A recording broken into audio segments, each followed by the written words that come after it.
You're walking home just after sunset in the Lowcountry when you hear someone call your name from the woods. At first, you think it's a friend messing with you until you realize the voice sounds exactly like someone you know who is dead.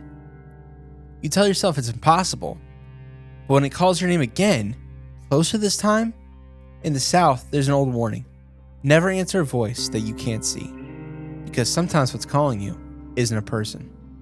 Today we test the believability of the haint.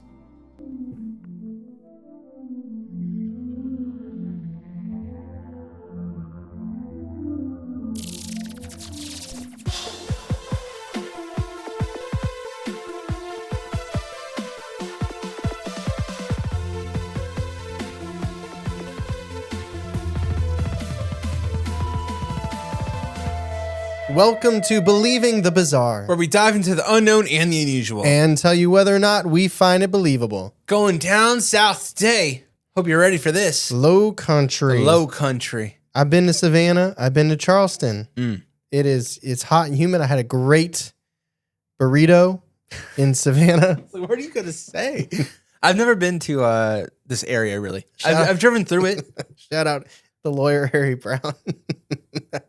Yeah, it's cool. It's cool. I like North Carolina better, but South Carolina is cool. I've only driven through it and have had the worst experience at a Cracker Barrel. But I like the area. It's very pretty. There are no good toys in the front. No, they closed. Toys were too good. We're trying to get You don't have dinner, and money? they say go home. And I said, They probably did you a favor. Food's not that good. I don't think I know my parents love They definitely Cracker didn't Barrel. do us a favor. So we're talking about the haint today. The Haint. The haint. Probably should have done this episode like a year ago Why? because that's when Sinners came out. Oh, that's what they... It's one of the plot points in Sinners, actually. So I've got this reel. One of my favorite explanations of a haint, and this is from the movie Sinners. This is why I probably should have covered it. But you know what? Like, Believing the Bizarre, we are never timely. Fashionably late. Like, you don't want to get there too early. We don't want to bust in the door and say, hey, it's us. We don't want to be a trendsetter. But- we don't want the views. It is a very interesting story. So this is what Sinners said about it. Shout out Michael B. Your Jordan. big ass up in here without an invite, huh? I know the exact moment. Go ahead. Admit to it. That one of them white folks out there killed you and you a hate now. Woman, this man showed me kindness. Now, he say his brother been killed. The man needs comfort. Not you filling up his mind with that old Louisiana bayou bullshit you on. Now, we is one people, and we shouldn't go in barging into other folks' places uninvited. I like how he's like, I don't need to be invited in. I can come whenever I want. But you should probably invite me. Yeah. And that's tells the reason why it's not a haint in that movie. But she does bring up the haint. And I was kind of confused about like where this is. Like, is a haint a creature? Is a haint a spirit? And the answer is kind of both. But we'll get to that in the episode. Before we start the episode, I do want to thank our newest patrons. They are Tech Turtle, Oh, Intra Students. I don't know what that means. Intra Students. It's like plural. It's like, I feel like Intra might be a teacher. a teacher signed up their entire class. Yes. They're like, if you guys all get an A or higher, which is just an A. Just if an A. everyone gets an A, then our class will join the Patreon. And I think that's what happened. I think so too. Thank you, Intra Students. I hope you enjoy our Beyond the Bizarre. We say the F-bomb on Patreon. Sometimes. Maddie, Wolfman, oh, and Al. Al. Al. Or AI, right? I'm pretty sure it's Al. Could be Claude. I hope it's not just AI in our Patreon. Probably do some great things there. Our Patreon is just a data center now. And do us a big favor. If you're watching this on YouTube, please subscribe. If you're watching it on Spotify, give us 5 stars and a review. If you're listening on Apple, give us 5 stars and a review. Say something nice like, oh man, that's great. Let's get into the episode.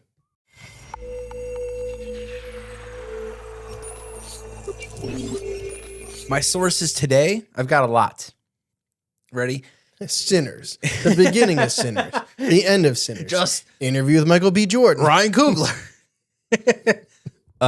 South Carolina Lowcountry.com, southernculture.org. It's an org, which means it's not a .com. KeithDotson.com, GroverBentley.com came up a couple times. Deso 2 times. I don't know what that means. This one's really important. Gullah Geechee Nation, and we're going to learn all about that. And Forsyth Family Magazine, Crooked Society, Haint Country book. I bought the book. It's a good book. It's like a collection of short stories. No, they hate us because they hate us.com. If that's available, y'all should be jumping on I that. say someone should buy that. They someone hate should us take that one. because they hate us.net. That feels .net. So those are my sources. I got a lot of sources, a lot of historical basis with the haints. Firstly, what is a haint? I heard it could be a spirit, it could be a creature. Maybe both. Kind of both. Depends where you look at it from. Depends what website. Wikipedia. In the book, they call it a booger as well. Booger? A booger. I'm like, why are you calling it a booger? It's a little guy. Just a They booger. hate us because the booger sugar ain't us. Hate us. What book? Haint Country. It's the one I got. The one I bought for this. A haint it's kind of, like I said, both. It's a mythical monster. It's a dark, evil spirit. It's described as, quote, more than a ghost, but less than a demon. Weirdly enough, these creatures are prevalent in the whole South, but they're talked about the most, from what I've seen, in Mississippi, where Sinners took place, and the Carolinas. There's a good reason for the Carolinas. Wait, so it's more than a what, but less than a what? More than a ghost, but less than a demon. Okay. Yeah. Is it like solid?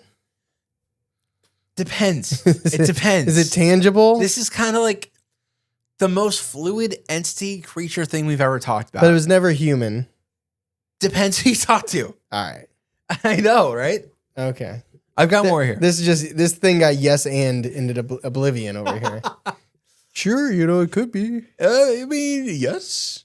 It can't be unbelievable if it has all these boxes it could be in. It could be literally anything.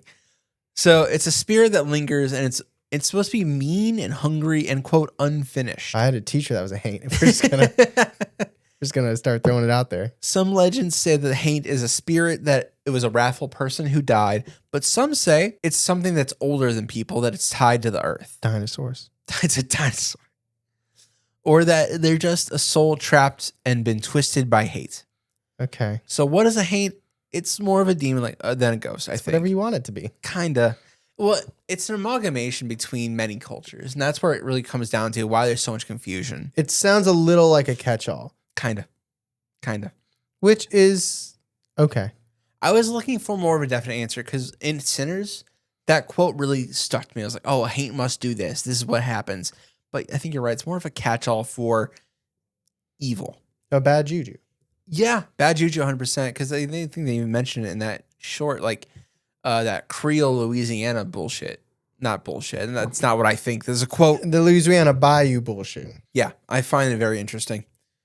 We should do an episode on voodoo one day. I am perpetually scared that we're going to bring something evil into the studio. But also, I'm kind of more into it. The idea of actually doing something to cause mayhem in the studio. Because when we had that ghost, that was the most exciting time I've had for a while. Yeah. I'm in the studio a lot, though. Yeah, you are. So I think we can keep it outside the studio. So we're going to explore the spiritual side of the haint and the physical. The origins of the Gullah Geechee tradition. There's a few arguments about where the origin of the word haint came from.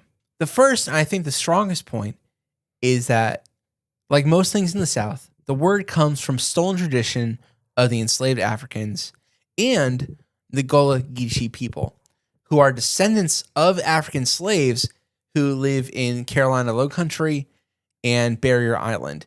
They say in South Carolina the haints are malicious ghosts, often seeking to steal or harm naughty children. Fielder Rushing, who wrote a book about the history of the bottle tree, says the word haint is actually derived from early European roots, which I found interesting. The verb haunter means to stalk or inhabit, and he dates this word back to 1330. Jeez. So far back. And he says the African-American word haints, used as a noun, was first recorded in 1843. So he says that one's older, so maybe that's the origin. Other sources claim it was actually originated from the Welsh word haint, meaning infection, plague, or pestilence. Now, I do wonder, like most things, if the truth is somewhat of a mix. And the concept, again, comes probably from the prominent Gullah Geechee people. When slavery was abolished, many formerly enslaved people took refuge by the Atlantic coast and then developed a blend of African cultures. The blend cultivated from Central Africa, West Africa, Senegal, the Ivory Coast, Ghana, Syria, Leon, the Brights of Bien, and Biafra. And they inhabit all of from North Carolina, Wilmington, where Tyler likes to vacation. I love Wilmington. I do. All the way down to St. Augustine. Which has the Haunted Lighthouse. Yes. And palm trees. Bro, hold up. I've been to Wilmington. I've been to Charleston. I've been to Hilton Head. Yeah. I've been to Savannah. And I did an episode on St. Augustine. So I just got to do St. Simon's and Port Royal. I've been to St. Augustine. There you go. It's a beautiful area. All the pictures I've seen of the Gullah Geechee people, they're like doing things in these beautiful wetlands, and I think it's gorgeous. I love what they've done with. They've taken something terrible that's happened to them, and they made something beautiful out of it. So the culture has unique living style and a language that comes from the Creole language, originally coming from Syria and West Africa, kind of a culmination. While it's difficult to decipher the original regions of the central customs, reciting folktales, quilting blankets, weaving, and wood carving are still observed by those people. You know who I think is he's either half Creole or full Creole? Who? Alistair from Has Been Hotel. Oh, is he? Hmm? That's cool. And Wilmington's where they filmed One Tree Hill. That's all I got for you. Those are the only facts I know. No more facts? Everything else is going to be information from Charlie. I have nothing else to teach You got anyone. nothing about Savannah? You were there. I already shouted out Harry Brown. Nancy Mace again. I'll just keep saying her. Didn't you say you had a good burrito there or something? I already said that. I'm not going to just repeat myself the whole episode. All right, I got the rest of the information. It's okay. Yeah. Gatherings like the ring shouts that were once held in secret have become an annual festival held in honor of the culture and its African ancestors. And events like this are probably where the legend of the Haint kind of originated, coming from African folklore and a mix of cultures. So the main differences between a ghost and a Haint. What differences are there between someone saying, oh, that's a ghost, that's just a ghost, or that's a Haint? There's going to be a lot of heavy accents in this, by the way, a lot of Southern accents. So your traditional haunting comes from a ghost that's something like typically lingering, it moves things, maybe it gives bad vibes, like you're being watched, potentially make the room cold. Brr. A Haint. They accept that in the Lowcountry. They say, please make the room Please colder. make it cold in here. And less human. And then the ghost is like, there's only so much I can do. Chill. Literally. Yeah. A Haint is different, though. It's severe, and they're malevolent, and they're meant to do harm. They are evil. They have that intention that we talk about all the time, is that it wants to do bad things to you. They're known to change people, possess people, even to attack people. They're not just lost souls looking for help. They're evil, twisted souls that are trapped and are angry about it. But they're souls. Again, it depends who you ask. Okay. But they're evil. Whether they're human or they were never human, they're evil. But they can possess. Yes, they can. Okay. Yeah, like I'm not gonna say. I can't remember her name. Annalise Michelle. What? No, Annalise no. Michelle. The lady from Sinners. I don't know. I think it's Annie. Annie from Sinners said the Haints possessed you, Hmm. because that's a big thing, is that they possess. Is that Josh Allen's wife or the other one? No, it's the other. Okay. That's That's someone else. The lady that was talking in the reel. Yeah, the Okay. lady was talking the real. That's Annie. Josh Allen's wife. Haley Steinfeld. Yeah, she's Some other she doesn't have any lore to drop in that. This is the big thing. How do you keep a Haint away?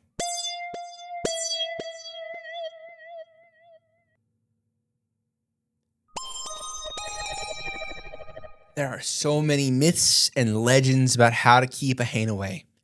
I find all of them extremely compelling. I do. I was fascinated this whole time I was doing research. I started this episode. He was creating an Amazon buy list is what he was doing. He's like, I'm staying safe in these streets.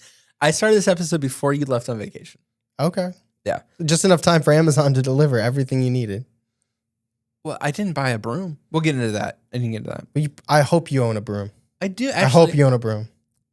You can borrow a broom. if you don't. We have 2 brooms. Good. Thank you. One for Haints and one for dirty messes from the doggies. The They're- Artemis they're broom and Haints the Haint broom. everywhere. I did find this comment on Reddit about a post about Haint. And it starts with a really chill kind of quote. I like this quote a lot. They said, "To call its name is to summon the thing you speak of."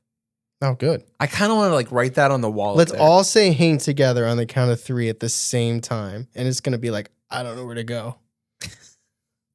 count it in. 3, 2, 1. Haints. Haints. Now it's like, It's like, yo. if you didn't say it, I'm a little upset at you. But we're in Ohio, so we're fine, right? Probably. They don't travel this far out. I don't think they go past the Mason-Dixie line. Like, we might be evil. We're not going to Ohio. Damn. Very boring there. You're telling me it gets cold and it's humid in the summers? That sucks. No, if I'm a Haint, I'm staying down where the palm trees are. God, I love a good palm tree. Drew Brees Whenever land. I see a palm tree, I know I'm in for a good time. There's a fake one by the Taco Bell on my exit. Don't like that. It makes me actually more upset. There's a fake one. There's some sick motherfucker in Cuyahoga Falls cut a pine tree to look like a palm tree. That's kind of cool, though. No, it's not. A little. It's not cool. You know, the visitor center in Joshua Tree sold Joshua trees. Yeah, you And told me that. I was like, would it work, though, here? Like, I just don't think it would work. So they also said this in the Reddit post. They said a couple more things that you can do to ward away, which many still do to this day. They have a compulsion to count things. So they hang brooms on your door. If it enters, you'll be compelled to count them, all the bristles, which will not finish before dawn. So these dudes just walk around with OCD? We're going to talk about that. Okay. I'm not making fun of OCD, by the way, Yeah. because compulsions are not fun. They're not.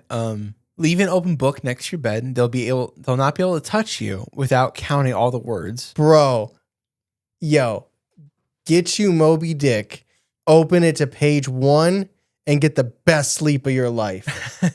Are there a lot of words in Moby Dick? Moby Dick is a large book. You Have can you also read it? get it and put it Yeah, next it will to you save and you. open it up. No, I just think that Or the Bible or I think the Haint will get bored of Moby Dick before it's done and we'll say I'm out of here. But no, Angels and Demons is a lot of words. That's a good one though. The last Harry Potter book. Ooh, Potter 7. He's like, why would you do this? I haven't read the other ones. Spoilers. And there's a ton of old folklore about them.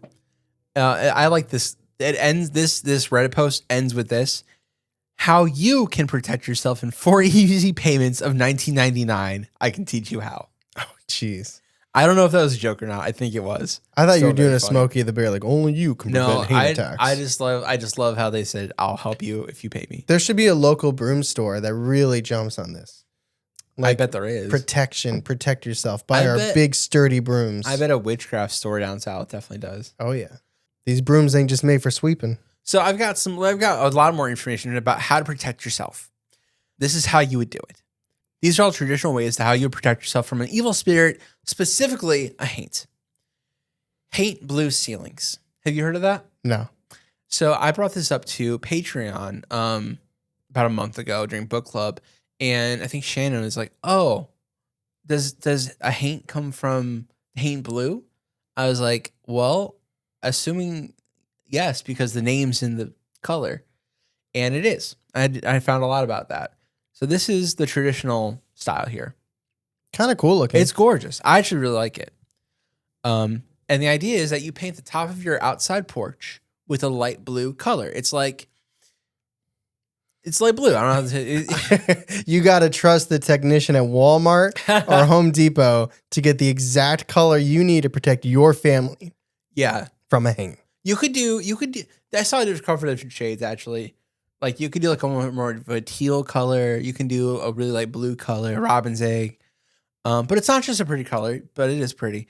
The origins trace back to witchcraft of the Gullah Geechee people of African traditions. According to legend, the haint was known to not be able to cross water. And it boils down to basically that the color is an attempt to simulate the water, and these evil creatures would fear it. It's an attempt to keep them away. So you got some dumbass haints around here. The color originally came from enslaved people taking things that they had readily available to them, such as milk, indigo dye, and lime. And I'm not sure here if they mean the fruit or the chemical. I think it might be the chemical because it's also known to act as an insect repellent. Mm. And that's a fertilizer. Also, you throw lime on a body if you want to decompose it faster. Good to know. Good to know. So now you're selling brooms and you're selling blue paint. I'm telling y'all can get this market. Haint paint. Haint, paint, Paint. and brooms. And brooms. Haint paint brooms. That's good. That's a good brand. I hate paint and brooms. Sounds like you're saying you hate painting brooms, but they'll know. You'll understand. They'll if they're down with the cultural, they'll understand. It's your target audience. They'll figure it out. That's right. So some people in the South even go further than just to paint the upside of their porch. They paint all their window frames and their doors this same color just to really confuse a really stupid haint. I think this is a water house. Like this You also got to get a water bed. Oh, You got to no. commit. This can't exist in nature. The haint's just like, Two other big things are salt and iron. Now listen, if you've ever seen an episode of Supernatural, besides the fact it's dope when Sam swings metal through a ghost, or it's rad as hell when Dean pumps the double barrel shotgun and blows the things away, salt and iron are two extremely well-known things that are anti-ghost materials. Now here's why. Salt is representative of purity, preservation, and boundary setting. It's been like that for a long time, longer than anyone really knows. Salt was used in ancient and still religious rituals like Catholicism, Islam, Hebrew, Judaism. They were just getting a little too wild with it, and it fell on their ham. And they're like, oh no, we got to throw the ham away. And they're like, no, we better just eat it. Let's preserve it. And then they tried it, and they were like, oh shit. This is fire.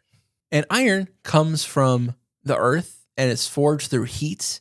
And in that heat is also a form of purification. Because of that purification, iron becomes a strong ward against evil. And all over Europe, iron was used to keep away evil. In Scandinavia, a knife under the pillow was kept away Mara, the night-riding spirit blamed for nightmares. In Ireland, iron nails were driven into cradle boards to keep fairies away from stealing their infants. It's a waste of the nails. Anyway, in England, horseshoes above the doorway were used in modern folklore, and in the Slavic regions, open scissors forming a protective cross was placed near beds to repel witches. That doesn't sound safe.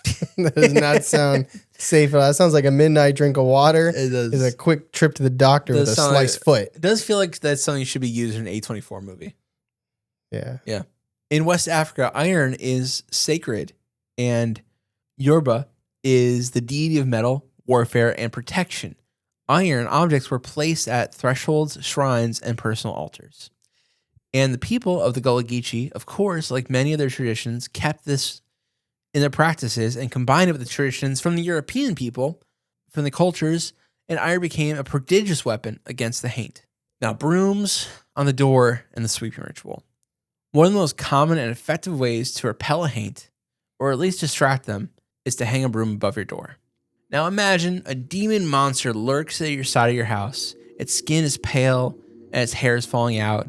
Its eyes are sharp, and it's a predator. It lurks up to your porch, and it looks up, and it's not fooled by your blue haint. You also forget to leave out a salt barrier and a piece of iron. Silly you. Silly you. But as it's about to enter, it sees a broom hanging from the wall. Fuck. It has no choice but to count every straw on the head, and it takes so long that the sun starts to rise. And by the time it gets to 7,058, it flees off into the sunset, to the sunrise. So is it hanging like a beaded entrance to a room, or do you put it above it like as a display? It's more like a display. But it's like Home Alone, where when it walks through, it just swings.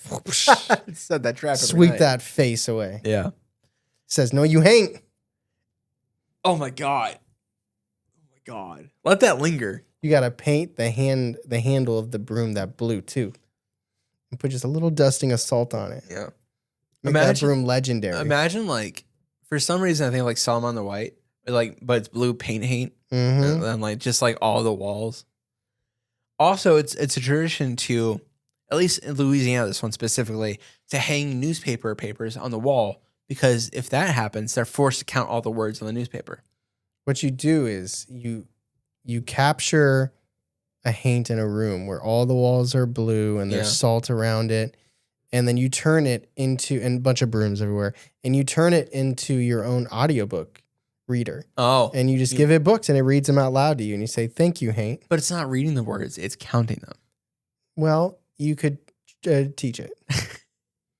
Now you're thinking like a hunter. I like that. I like that. Yeah. I keep my haints. Yeah. You have a room. You go learn Harry Potter. You just got a room full of haints in your basement. Oh yeah. They're like, how did we get so far north? I love blue. I do like the blue. I really do like the haint blue thing. Because Shannon was like, I'm going to paint my ceiling blue. I was like, do it. It's good. It's good. It's a good thing. Yeah. Let us know how it goes. And the sweeping ritual, I like this idea. It's basically the idea of cleansing. And Cleansing the house by sweeping. well, once a day. You're sweeping out the negative energy. Yeah. First, I you get it. first I you should do understand. like a sage, like to all the windows. A little spray. All right. Then you gotta do the windows, Yeah. and then you gotta cleanse the toilet. You know what's funny though? There is something to physically cleaning your house to Hell get away yeah. negative energy. Yeah. So you're not The wife. You gotta Yeah. cleanse the kitty litter. You gotta cleanse the dishes. It does lighten up the room if things are clean where they're supposed to be. It does alleviate physically, mentally. It does help you spiritually as well. This ritual comes from that. I go in Sims mode where I feel like I'm like adding a skill level from the cleaning. It's a good feeling. Yeah. It's a good feeling. And the last thing I have here is the bottle tree itself. Have you seen this before? I'm sure you Bottle have. tree. Yeah, it's cool. I like it. Yeah. So the bottle tree has been a long-running tradition, traced back, of course, to Central Africa specifically, especially in the Congo culture tradition, where glass objects and vessels were placed in spiritual practices for protective symbolism. These practices were brought to America through the Atlantic slave trade, and they were incorporated by the people, brought here, and practice still being done today. A bottle tree is supposed to do one thing, the tradition says. The bottles attract wandering spirits at night, and it holds them until the morning, and the sunlight destroys them. It's kind of like a vampire. Mm-hmm. You don't have to water it either. No, you don't. Well, if you want your tree to die. But the blue bottles became especially associated with the bottle tree because of the Haint blue. And that's why it's traditional to see bright blue bottle trees. Those are the ways to save yourself, to protect yourself from the Haints, the elusive, unknown entity of the Haints. I hope you guys took notes. I've got 3 stories from a book, and I've got 1 story from a person that we know. So I've got a couple stories from the book called Haint Country. I recommend it. It was not very expensive, and it's got really cool stories in it. So these are 3 of the stories. The first story is The Ghost of Fish Creek, told by the late Carl Jr. Fox, and the story is dedicated to the memory of his wife, Auntie. Quote, in 1972, I took Daddy's champion coonhound Mutt and my other hand, Old Buster, and loaded them into the truck. My brother's Glenn's 1962 Ford. Hell yeah. Yes, and you can see the Ford commercial playing across this. Buy a Ford Raptor. Get rid of the Haint. Make sure you get a nice Haint blue. Very beautiful truck. Thank you. We stopped and picked up Lovell, Gerald Morris, Gerald Moore, and Danny Edwards. Oh, yeah. I wanted them to turn the dogs out into the cornfield on Fish Creek in Alwyn County. After we'd been down there about 10 minutes, we heard a noise in the gravel road, and we looked up and saw a woman in a long, flowing white dress with the long black hair fluttering in the wind, floating above the house across a cornfield. Eddie grabbed the car door, trying frantically to get in the car, and when finally everyone was in, I think I had to drag a few before I pulled over a wide spot on the road and picked up the dogs. And when we got the dogs, we hightailed it out of there. And though over the years, I've been hunting all over Fish Creek many times, I never looked in the direction of that house again. That story was begging to be told with a southern accent. It's hard. I think I slipped in and out of it. Yeah. It was begging. I don't want to go offensive here. Oh my God. Every listener from the UK is like, I don't think you've ever had an issue being offensive. You're going to offend Jethro from Alabama. That's probably fair. All right. I'll go full Southern. No, I'm not saying you have to. I'm just saying I feel like I you should. can't say it because you're afraid of offending. I guess Because that's you true. jump on the opportunity. I just like the UK accent so much. Okay. Babies under the floorboards. Oh. So this is another quote told by Nathaniel McDaniel. Yeah. I just read that name. Nathaniel McDaniel. Woo! Okay, Nate. Said, quote, listen, there's a woman that lived up there in a house on Bailey Brunch. She was a mean woman. Her name was Hannah Browning. She fooled around with men all the time, different men. He's just mad because he didn't fool. He didn't get fooled around. Yeah. She was married, but she had 9 babies. And she kept them under the floorboard. And she fed all of them kids to the hogs. Every time she had a baby, she'd take it out there and throw it to the hogs, and them hogs would eat them up. And another one. God damn it. She'd stick up a pin of a soft spot in their head and kill them. So my wife's grandpa and grandma bought Hannah's house. Jean, my wife, was still a young girl, and she said they kept hearing the babies cry. She said her mommy, Rhodey, she said that she crawled up on the floorboards, got way back there, and she found a box. The skeleton of them babies was in that box. Rhodey pulled out the box with the baby bones in it and took them out of that house and buried it. And they never heard them babies cry again. There's a spot down there below, used by the Woodrow's place. Hannah's husband's going up the holler there, and there's big rocks out there. And they stood on top of that there rock, and they heard another man. And her husband's coming up there with a mule, and she shot him. He fell off into the creek and drowned himself. And that rock sits there. You know, you don't go up there. There's folks up that road, and they're there. This dude used talk to text. And that's okay. He said, they're there. So are we assuming that Hannah Brown is the haint? No, I think the babies were the haints. Those just sound like the ghosts of babies. You're right. I think you're right. I think Hannah Brown might be the haint there in that situation because she's the evil, twisted one, right? Yeah. I think you're right. I think it's just a creepy story. Yeah. Yeah. Sad story. It's honestly. very sad, very sad. I probably shouldn't have gone full Southern accent with it, but I did. That's how I was told. Yeah. I mean, you know what? You can hear the Southern accent in these stories. that's what I'm saying. Like that's how they're written. They're dripping with it. Lowcountry dripping. What does Lowcountry mean? Do you know? South Carolina. It's like Do you know why it's called Lowcountry? Because I don't really know. I think they talked about. I mean, it's the the lower part of the country. You know, like physically lower. Yeah. But you can go lower than that, though. Well, that's not Lowcountry though. Lowcountry That's for old Florida. Yeah. I love that movie. That one dude was Lowcountry. What do you mean? Well, I'd never put anything up. All right then. Heads. Because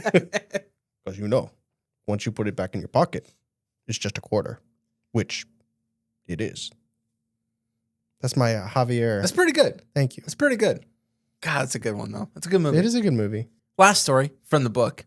This one's called The Phantom Playmate, and I, again, of course, will be doing my accent. Told by Tracy Baker Shepard. When I was probably about 6 or 7 years old, my parents, my aunt, and my uncle had taken me and my cousin, who were probably about a year and a half apart, to visit their friends. They lived above an old road and a hill and a trailer. As he pulled in the driveway to the left, there was an old, rundown 2-story house. The curtains were blowing about the window, and there was just something about that house that drew us immediately. Of course, we were told to go nowhere near there. But as soon as our parents turned their heads, that's the first thing we did. We go out in that old house, and my cousin and I started out by just rambling around, looking at old stuff, and then there's suddenly a little girl comes up to us and wants to play. Judging by the look of her, she was probably about 5 or 6. So we played and we played and we played. So her mom comes out of the kitchen, which was the back part of the house, and asked us if we wanted to eat, if we were hungry. Well, of course, we were starving, so she fixed us some sandwiches. And we sat down, ate on the stairs. They were old stairs, and to the left, at the top of the stairs, was a window that we saw the curtains blowing out of. We stepped backwards on the steps. This is an old home, and the steps weren't boxed in. And we used the steps above us as a table, so to speak. We sat there, the 3 of us, with our legs backwards on the stairs, eating, talking, giggling outside, and we heard my parents yelling for us to come on. We could hear my dad yelling at us to get back. Y'all weren't supposed to be up there, and all that. So we tell the little girl we have to leave. And we get back outside. We told our parents, we've been playing with that little girl. And they're like, y'all are crazy. Ain't no one lived in that house for years and years and years, since they couldn't remember. And definitely weren't no family, no woman who'd be cooking for you. For years, my cousins and I have talked about this story. And we never knew if there was a backstory to the house or if there's anything to the story at all when it comes to relating to a family or event that may have taken place there. This house is right off the main highway of 421. The house has been gone now for years. At some point burned to the ground. So who can tell if we'll ever solve the mystery of what happened there and whatever became of our phantom. So who made him sandwiches? The ghost mom. Okay. Ghost dad. It Bo was Crosby. It was a ham sandwich because there's them hogs. I don't think that story had a haint in it. I don't think there was a single haint in that story. I think there might have been a fairy. I think it was a ghost. It probably was a ghost. Well, who gave them sandwiches? The ghost. And they just ate Ghost it. Sammys. Ghost sandwich. Ghost Shammy. Imagine it had 0 You have any calories. ghost mustard? Dude, if I gain calories from ghost food, fuck me. You kidding me? I'd be so mad. Yeah, there was no hate in that story. No, there wasn't. But this last story comes from the most southern people I know. What About Weird podcast. Yeah. I hit him up. So this is from Elayna. Shout out Elayna and Echo. We did collab with them. Yeah. Cryptid cocktail and scared all to death. Scared all to death. and scared all the time. Yeah. So What About Weird podcast, and thank you for sending this in to us. And she said this is what she sent me, because I asked her, I was like, hey, do you have any haint stories from your family, any kind of lineage? And she said, well, actually, and this is what she sent me. She said, quote, howdy y'all. I'm not gonna do that. Is she just Sandy Cheeks now? Howdy y'all. Hope you fellas are doing well.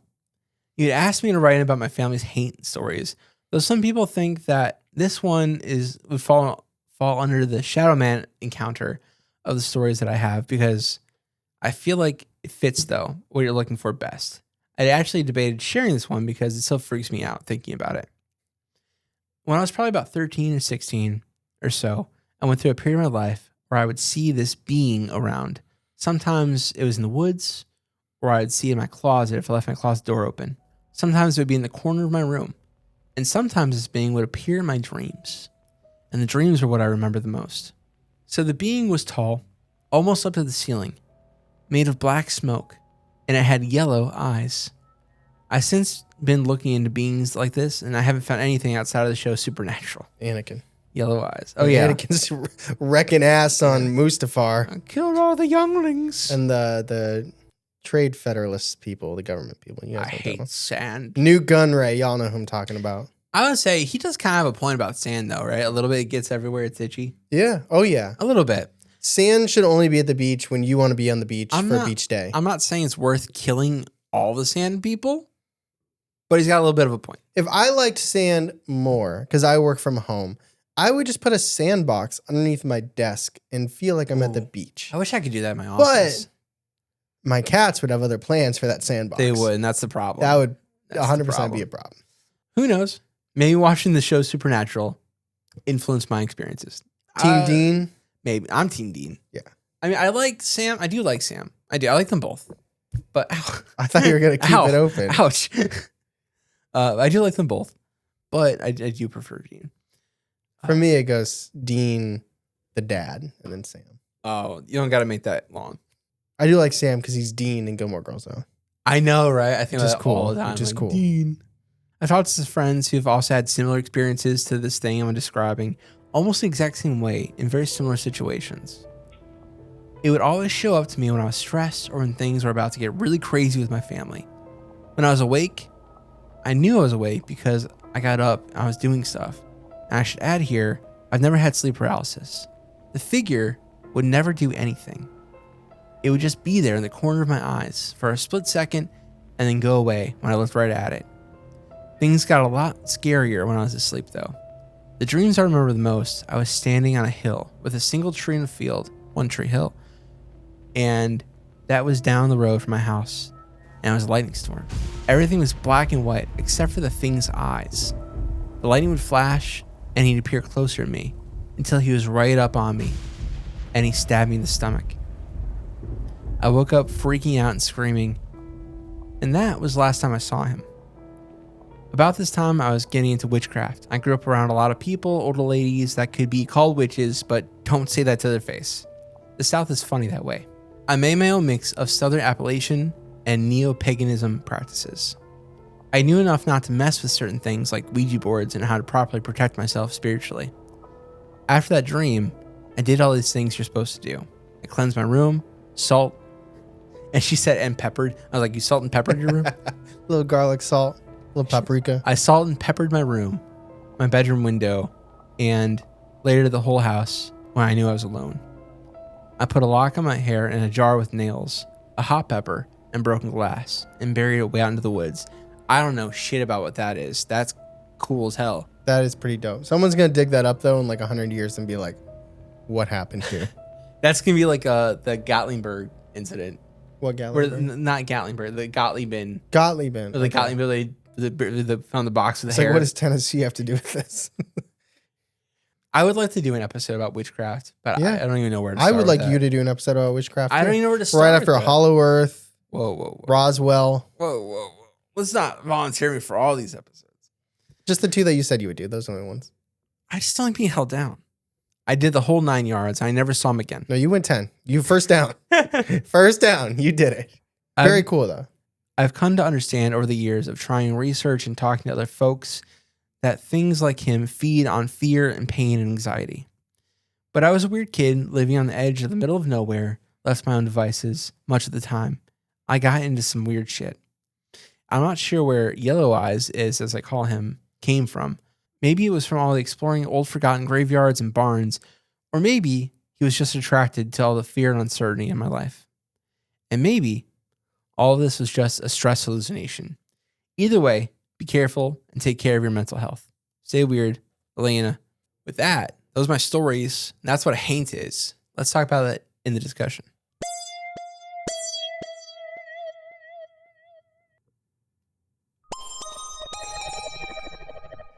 I've got some talking points that I want to get into. Okay. First, I want to hear, though, what do you think overall about the haint?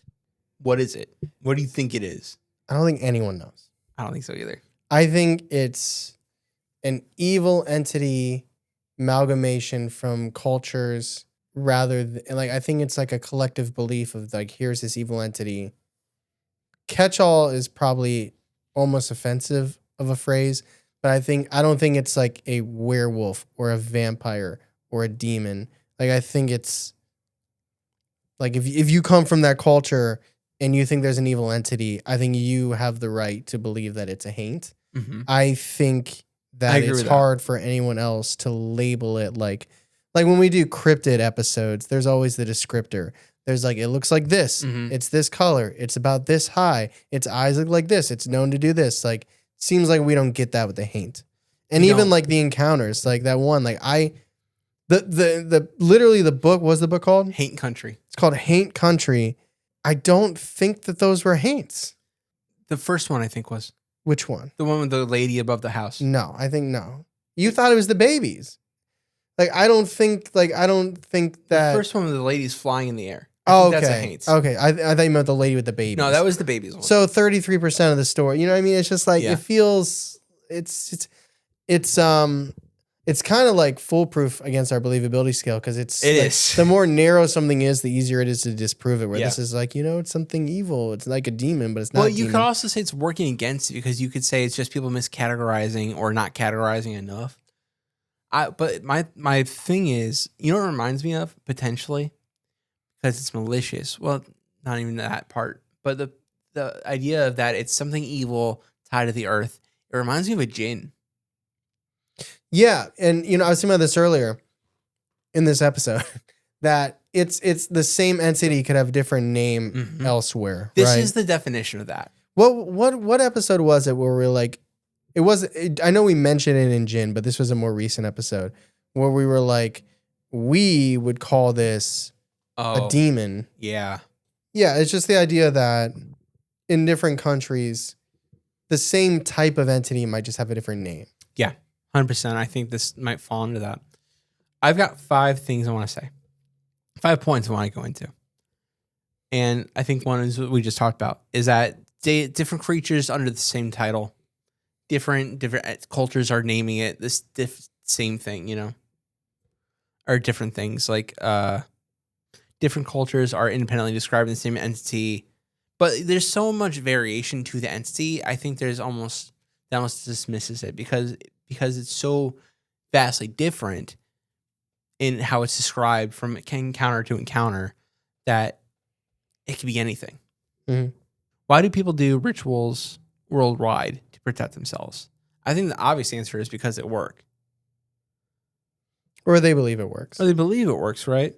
Yeah, it's why do you brush your teeth? To not get cavities. You know, Yeah. it's like like people do things because you believe that it's going to better your life. And in this case, it's I don't want my family to be infiltrated by evil. So I'm going to do this thing that doesn't take up too much time, but it's, you know, better safe than sorry. Yeah. And then there's also the idea like we believe in ghosts. Mhm. Like we've gone on record. We said it before. We believe in ghosts. Do you think there's any chance that I don't think this is a chance, but they're all made up? Every ghost is made up. Every Haint story is made up. No, well, no. I No. don't. It's not like it's the identification. Right. I don't think every Haint story that we've heard is a Haint, but that doesn't mean I think the story is fake I think or that's it's true. nothing. I think we talked about. I think there were 4 stories that we talked about. I think 2 of them were Haints. I think the baby one, and then the ghosts like that fed them sandwiches were not Haints. How many stories were in the book? 3 altogether. Yeah, A lot. and you picked the ones that didn't have Haint. Well, there weren't that many. I picked the ones that were the best. Okay. I'm not saying they're bad stories. I think these are the scarier ones. Okay. But yeah, I think that it'd be impossible to say that they're just hallucinations because that would just be like you don't believe in ghosts at that point. But I think this is an interesting point. Maybe a haint is just an intelligent haunting. Like ghosts are the stories that go on repeat, the people that die and they're just repeating themselves. But a haint is intelligent. I don't think that fits the belief of what a haint is, though, because the haint is supposed to be evil, and I Yeah. don't think most is a strong word. I don't think hauntings are all evil. That's fair. Or yeah, an aware or conscious ghost doesn't mean evil. So I would say I wouldn't think that's an aware ghost, unless it's a person twisted with anger Mhm. and knows about it. But I wouldn't say every like conscious ghost would be a haint. It's like how everyone who drives a van is not a pedophile, but every Yeah. pedophile drives a van. Yeah. Yeah. Squares, rectangles. You could have done that one too, but that's fine. I like mine better. But I do like the idea. Are haints, this is an interesting question. Are haints inflicting themselves upon people that are emotionally having a hard time, or are they having a hard time? Are they weakened because of a haint? It's kind of like we talk about sleep paralysis all the time. Is it the entity, or is it the causing the sleep paralysis, or is the sleep paralysis happening because they're having stress? I hate to say it, but if I heard that story out of context, I think it would be a shadow figure. And I know she kind of That's called what that she out said too. But I mean, again, like Lowcountry, North Carolina, like that culture, like it might be like, okay, well, we call a shadow figure. They just classifies like, did it feel like it was a negative energy? Did it feel evil? Mhm. Let's just categorize it as a haint. I don't know. Anything I would say would be a guess. And it's like, I don't know. It's like what attracts an evil entity to anything, or it's. I don't think there's a one answer. I think it's probably dependent situation by situation. I agree with you. I mean, overall, I agree with you. I think it doesn't necessarily, but I do believe that sleep paralysis is caused by entities. In my mind, that's what happens. So I wonder if there's an attraction there. We're gonna rate the haints on our scale: believable, viable, skeptical, unbelievable. This one's tough. It's hard. This one is very tough It's very hard. because there's not much to grab onto here. You know what fascinates me? All the ways to fight off a haint. The counting one. The counting thing particularly is really interesting to me. That's how I know it's a haint. That's how I know I ran into a haint. If I see an entity and it's too busy counting, Yeah. and it didn't take its OCD medication, then I'm like, well, it must be a haint. It's got to be a haint. And that is like the telltale sign it's a haint. There's no historical haint sighting. No. Like the haint sighting that it's like this is the one that like people tell around a campfire. I looked for that. No, there's not really. Or if there is, it's not really on the internet. I thought it might be in the book. That's why I bought the book. But it's just not out there. It might be told in those like cultures, the Gullah Geechee culture, but I'm not privy to that. And I understand why, but I just don't know. Like, I think that if you culturally call something a haint, it could be a legitimate entity that you're classifying as a haint, like a paranormal event or supernatural entity. But I don't know if a haint is its own thing, or if you're seeing a shadow figure, a ghost, a demon, and just based on where you live and how you grew up in your culture, you call it a haint. But I don't know if you can remove the culture from the entity and it exists elsewhere. So I'm actually going to go skeptical. That's totally fair. I mean, if you think about like how like animals are broken down in genuses, right? Like you have kingdoms, then you have families. I think a haint is kind of like the kingdom of monsters or ghouls or whatever, or ghosts, entities like that. I think it's such a wide thing. It's hard to break it down. And that's why I would go lower on this as well. I don't think necessarily you're seeing one thing. I think it's a lot of things that have their own categories that are different things. So I'm going to go with skeptical as well. Thank you for listening to our episode today about the haint. Ain't you glad I didn't say banana? So if you are enjoying the podcast, you can let us know about it on Apple with a one-time overarching podcast-wide review, or you can comment on every single YouTube video. You bet you thought I was going to say Spotify, but you can do Spotify too. Charlie, what are some Spotify comments we received on our previous episode, the Haunted Limp Mansion? Haunted Limp Mansion. Abby said, my home city. St. Louis. The squeal that I just squawked. The squeal that I squawked. It's exciting to have you guys do an episode on something that is such a local paranormal icon for us St. Louis people. The noble squeal and the noble squawk. Now you guys should look at the real exorcism based off St. Louis. All right, it's going to be a minute before we go back to St. Louis. Yeah, I don't know. We're lucky we left with our wallets. Yeah, we made it out barely. Best Bro said, no way. This is the first time you guys have reviewed a place I actually have been to in person. Let us know where you go next, and we'll review. Yeah, we'll go there too. Yeah. As long as it's not in St. Louis. And Cecil said, yeah, I'm sure William and Frederick were best friends. BFFs. They were in love. I'm just going to put that on wax. They're in love. Yeah, but we appreciate the comments. We share them. It means a lot to us. And also it's a fun avenue for you to let us know directly what you're thinking of the episodes. Yeah, I love them. I love seeing those comments. We appreciate them a lot. The constructive ones, the happy ones we're really into, and the mean ones we cry ourselves to sleep. And it make me go into a spiral, but you don't need to know that. It's okay. If you like this episode, please subscribe on YouTube as well. Press the button down there. That helps too. And we've been doing polls on our Instagram about where y'all want us to do engagement activities and where we should be hanging out. And y'all voted Patreon, which includes free Patreons. It doesn't have to be paid. So we'll see what's happening over there. But we do our live and bizarre live stream every single month. Even our $2 tier can come hang out. It's basically a live episode every single month where we tell stories. We do giveaways, some Q&A, behind the scenes stuff. I hate to one up you. We also have our free book club every month. Well, is that a one up? It is a one up because everyone can join that. Okay, that's fair. That's just fair. come and hang out. Even if you don't read the book, you can say hello. I've had that happen. You just pop in. Just and say, watch the movie. Just watch the movie. Yeah, sometimes that works. Yeah. But thank you guys so much for listening, watching, supporting. It means so much to us. As always, I'm Tyler. And I'm Charlie. And catch us next week on Believing the Bizarre. A podcast as bizarre as you are.